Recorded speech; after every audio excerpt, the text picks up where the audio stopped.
नमस्कार, आप देखना शुरू कर चुके हैं बक्सर खबर डेली बुलेटिन में आपका स्वागत है। न्यूज़ बुलेटिन के स्पॉन्सर्स हैं आरके ज्वेलर्स, आकर्षक आभूषणों के विश्वसनीय विक्रेता, यमुना चौक, बक्सर। नजर डालते हैं बुलेटिन की प्रमुख सुर्खियों पर। अंबेडकर की प्रतिमा को पहुंचाया नुकसान तो नाराज लोगों ने कर दिया सड़क जाम। सामाजिक सहयोग से संपन्न हुआ सामूहिक विवाह समारोह।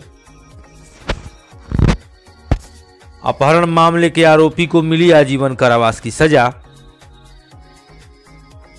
गांव के गड्ढे में मिला युवक का शव, अप्रिय घटना की आशंका। सब्जी का खेत उगलने लगा देसी शराब के डब्बे, पुलिस परेशान। मतदाता सूची में महिलाओं का नाम जोड़ने पर विशेष जोर, बीएलओ को निर्देश। चौसा में किसानों का धरना जारी, दूसरे प्रदेशों से भी जुड़ रहे हैं लोग। इटाढ़ी प्रखंड के ओड़ी में चल रही है जीयर स्वामी जी की कथा। खबरें विस्तार से के प्रायोजक हैं Allen Solly, PP road, church market, Buxar. मिल रहा है हर खरीद पर प्यारा उपहार। कामधेनु नेक्स, नए जमाने की मजबूत सरिया। जिंदल पैंथर सीमेंट एवं सरिया के मुख्य विक्रेता गंगासागर बिल्डिंग मटेरियल, गोलंबर, बक्सर एवं सिमरी।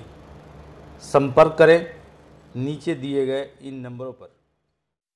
अब खबरों की चर्चा विस्तार से। आप जो यह नज़ारा देख रहे हैं यह देर शाम को अंबेडकर चौक का है। स्टेशन रोड में बाबा साहब अंबेडकर की प्रतिमा लगी हुई है। उस चौक को अंबेडकर चौक के नाम से शहर के लोग जानते हैं, जहां से रास्ता बाजार समिति और समाहरणालय को जाता है। बीते दिन सोमवार की शाम यह पता चला वहां लगी प्रतिमा की उंगलियों को किसी ने नुकसान पहुंचा दिया है। इसके विरोध में बहुत से सामाजिक संगठनों के लोग वहां पहुंच गए और ऐसे लोगों के खिलाफ कार्रवाई की मांग करने लगे। मौके पर नगर थाने की पुलिस भी पहुंच गई। इस वजह से वहां घंटों जाम की स्थिति पैदा हो गई।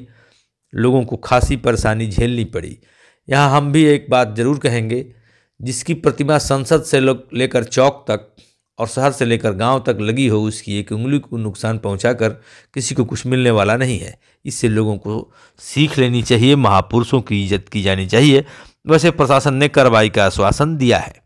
बुलेटिन की दूसरी प्रमुख सुर्खी है, सामाजिक सहयोग से बीते दिन शहर के सोमेश्वर स्थान इलाके में स्थित बागीचा उत्सवलान में 11 जोड़ों का सामूहिक विवाह हुआ। इसमें राजपुर सिमरी क्षेत्र से कई परिवारों के लोग शामिल हुए और वर वधू को आशीर्वाद देने के लिए कई सामाजिक संगठनों के लोग इसमें शामिल हुए। समाजसेवियों द्वारा आयोजित इस कार्यक्रम में वर वधुओं को आशीर्वाद देने के लिए डीडीसी महेंद्र पाल, एसडीएम धीरेन्द्र कुमार मिश्रा जैसे लोग पहुंचे। आप इस तस्वीर में देख रहे हैं, वे दोनों पीछे खड़े होकर के सूट में वर वधू को आशीर्वाद दे रहे हैं। इस कार्यक्रम की जो भी इसमें शामिल होने आया, सबने इसकी प्रशंसा की। कई पदाधिकारी, जनप्रतिनिधि भी इसमें शामिल हुए और जिले भर के मशहूर लोकगीत कलाकार, आप देख रहे हैं तस्वीर में सामने, विष्णु ओझा जी का आयोजन समिति के सदस्य सिकंदर एवं मिथिलेश पांडे सम्मानित करते हुए। इस तरह जितने भी लोग वहां पहुंचे, सबने एक दूसरे की प्रशंसा की और अगले वर्ष भी अगर इस तरह का समारोह आयोजित होगा तो उसमें मदद का आश्वासन दिया। हालांकि 2 माह पहले जब इस सामूहिक विवाह की तैयारी शुरू हुई थी तो यह कार्यक्रम किसी चुनौती की तरह लग रहा था, लेकिन धीरे धीरे यह इतना सरल हो गया कि बीते दिन जब बागीचा उत्सवलान में यह संपन्न हुआ तो सबने इसकी प्रशंसा की। इस आयोजन में हमारी जानकारी के अनुसार शहर के मशहूर शिशु रोग विशेषज्ञ डॉक्टर पीके पांडे, सामाजिक कार्यकर्ता मिथिलेश पांडे, धीरज मिश्रा एवं कई लोगों का भरपूर सहयोग रहा। चलते चलते इस समारोह में एक जानकारी आपको हम और दे दें। बागीचा उत्सवलान के संस्थापक योगेश राय ने यह भरोसा, इस बार भी सारे समारोह की व्यवस्था निःशुल्क की थी और उन्होंने यह आश्वासन दिया है अगली बार से उत्सवलान अपने साजो सामान के साथ और अतिथियों को भोजन भी प्रदान करेगा। इसके लिए आयोजन समिति के सदस्यों ने योगेश राय को सम्मानित भी किया और उन्हें बधाई भी दी। बुलेटिन की तीसरी सुर्खी है, अपर जिला व सत्र न्यायाधीश 4 विजेंद्र कुमार ने अपहरण के एक मामले में आरोपी सत्येंद्र कुमार पांडे को आजीवन कारावास की सजा सुनाई है। सोमवार को उन्होंने यह फैसला सुनाते हुए 50,000 रुपये का अर्थदंड भी दोषी पर लगाया। इस मामले में अधिवक्ता शेषनाथ सिंह से बात हुई तो उन्होंने बताया 8 वर्ष पहले 2006 में ललन मिश्रा के भतीजे नितेश का अपहरण कर लिया गया था। यह सजा उसी मामले में हुई है। आज तक वह बच्चा बरामद नहीं हो सका। मामला था 2006 में ललन मिश्रा जी के भतीजे नितेश कुमार को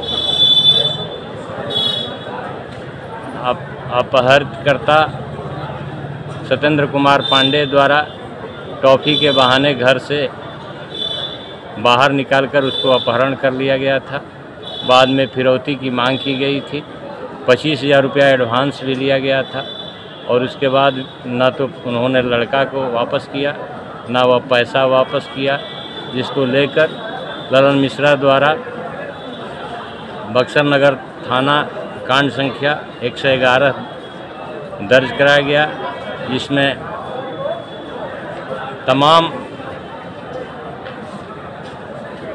साक्षियों का साक्ष्य हुआ और अंततः माननीय न्यायालय ने सत्येंद्र कुमार पांडे को दोषी पाया और आज आजीवन कारावास और 50,000 रुपये का अर्थदंड का आदेश पारित किया। आपका परिचय?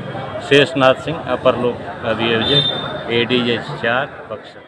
बुलेटिन की चौथी सुर्खी है, गांव के गड्ढे में मिला युवक का शव। यह मामला औद्योगिक थाना क्षेत्र के बिछलपुरवा गांव का है।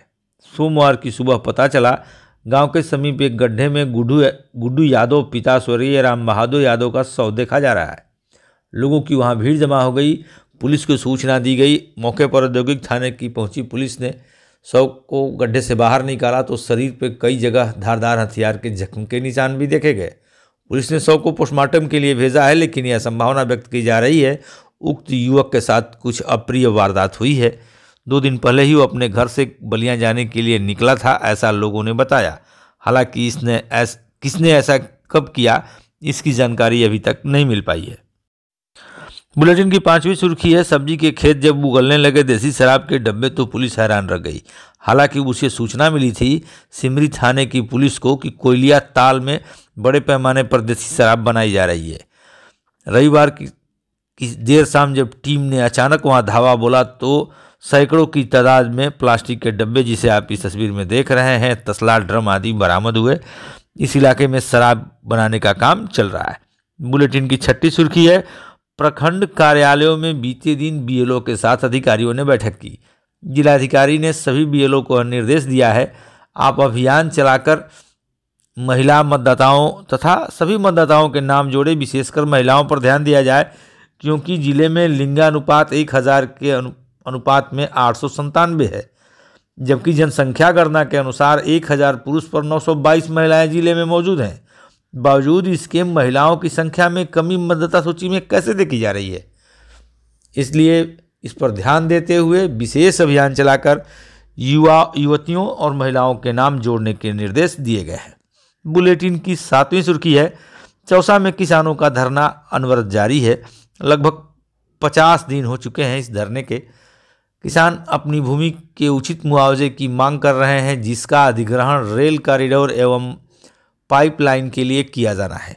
हालांकि अब यहाँ गैर प्रदेशों के किसान संगठनों से भी लोग जुड़ रहे हैं और आंदोलन को व्यापक रूप देने की तैयारी चल रही है। ऐसे में जिला प्रशासन की हीला हवाली भविष्य में बड़ी समस्या खड़ी कर सकती है, यह अनुमान लगाया जा रहा है। अब चलते चलते आपको बुलेटिन की 8वीं सुर्खी से अवगत करा दें। इटाढ़ी प्रखंड के ओड़ी गांव में लक्ष्मी नारायण महायज्ञ चल रहा है। यहाँ पूज्य संत जीयर स्वामी जी महाराज अपराह्न 4 बजे के बाद भागवत की कथा भी कर रहे हैं। उनका दर्शन लाभ लेने के लिए और यज्ञ जैसे पुनीत कार्य में शामिल होने के लिए हजारों की संख्या में श्रद्धालु पहुंच रहे हैं। सूचना के अनुसार यज्ञ की पूर्णाहुति 8 दिसंबर को होगी। आज की बुलेटिन बस इतना ही। आप देख रहे हैं बक्सर खबर। हमारे साथ अंत तक बने रहने के लिए आप सभी को धन्यवाद।